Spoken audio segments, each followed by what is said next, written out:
Long ago, there was no need for dating apps because it was common to marry your sibling or cousin. Family trees with too many branches were complicated to draw and wasted paper. Then there was the added bonus of avoiding scheduling conflicts on holidays.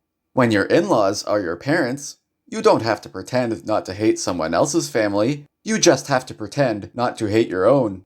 With the average family pumping out children by the dozen, there was no shortage of candidates. They seemed to have marriages all figured out. So what changed? In the Middle Ages, there was a kerfuffle in France known as the Great French Bread Wars. It was Team Baguette versus Team Croissant in a battle to determine the superior bread. It's the reason why bread is called pain in French. In the end, Team Baguette won. There was one problem, however. Some Team Croissant members belonged to an emerging upper class. They couldn't be executed like nobility, and they couldn't be worked to death like peasants. After much deliberating, it was decided if the losers like croissants so much, they could go on an all-croissant diet. This sounded great to the prisoners, until they learned all croissants meant only croissants. There would be no truffles. Most died within days. By the end of the week, only one remained. It was at this point, Team Croissant lawyers found a loophole. The legal documents used the wrong accent on the E in the survivor's last name, accent aigu instead of accent grave, and therefore, he was set free. It was too late for the rest of his family, but as far as the lawyers were concerned, one still pays the bills. After being hooked up to a truffle ivy, the final Team Croissant member survived. His name was Louis. Louis was a young bachelor. Without parents, there was no one to arrange a marriage, and without siblings or cousins, there was no obvious choice. His situation was hopeless. While lacking companionship, he was not lacking money. As sole beneficiary, he inherited a fortune. After he was done drying his tears with money, he started a business, which is to say, he hired people to do the actual work and took all the credit. His first project was a robot girlfriend. The computer in a flesh suit was better than he could have ever imagined. For a time, he was happy, but the technology for robot-human procreation wasn't quite there, so he returned to the drawing board. If only there was a way for people like Louis to meet each other. An only child, now his siblings were dead, with no parents. So he started meetonlychildrennoparents.com. After attracting the wrong sort of attention, he quickly rebranded to singleinfrance.com. The world's first dating app tingled the French itch to rebel, and the simplified branding attracted a large audience. Coffee shops, restaurants, and movie theaters all over the country were full of strangers seeking romance outside their families. There was but one problem: Louis himself. As a member of Team Croissant, he was a social pariah. Not a single person would match with him. He even tried changing his screen name to XX_baguette lover_XX. The French love a good protest, but consorting with Team Croissant was a step too far. Everywhere Louis looked, he saw strangers brought together by his creation, and it sickened him.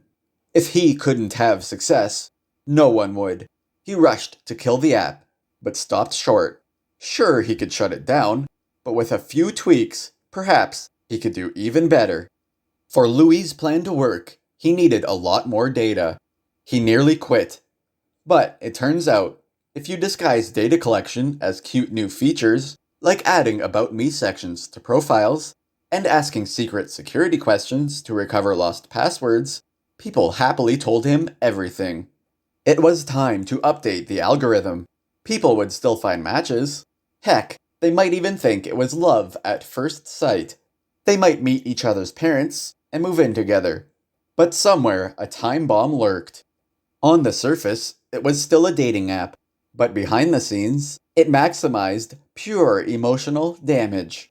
Louis cackled as the chaos unfolded. Drinks thrown in faces, shouting matches, a river of tears. The same social venues that once bustled with cheer and optimism became social graveyards.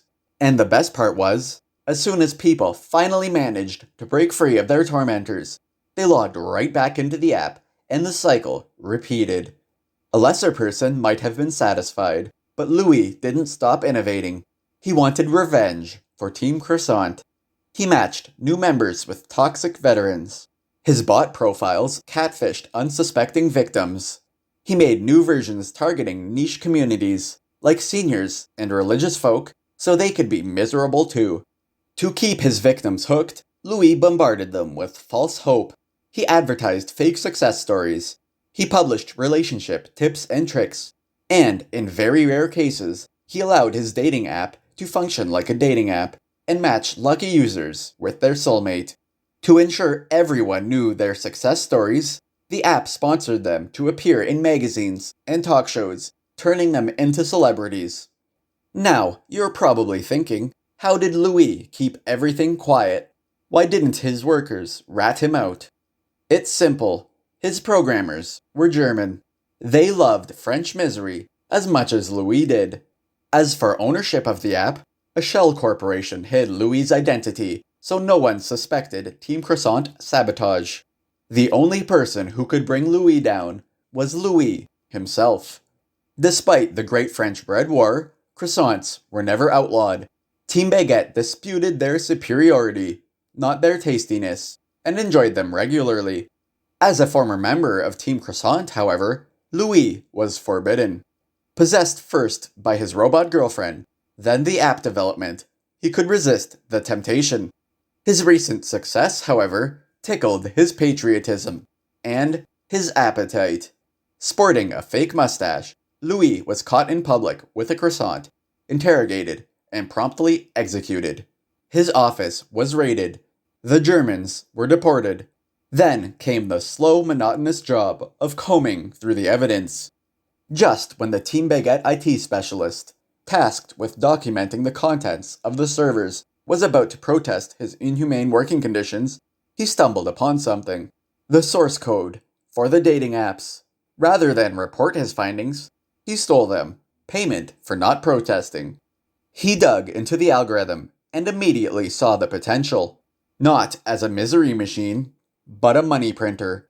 With Louis and his dating apps dead, the source code thief launched his own. Coincidentally, the new app still maximized emotional damage. It just became an unintended, but equally essential byproduct. Unlike Louis, the thief was not driven by revenge, but profit. Successful relationships were lost revenue. It wasn't personal, it was business. Dating apps remain more or less unchanged today. Their owners get filthy rich, and their users spin the wheel of depression, hoping for a good match, yet deep down knowing they will never get one. Are your friends who met on a dating app really your friends, or paid actors? Ultimately, knowing the truth about dating apps doesn't change anything. Your only hope at happiness is winning the dating app lottery. So open that app, pry open a tiny window for your feelings, and prepare to be ritually eviscerated.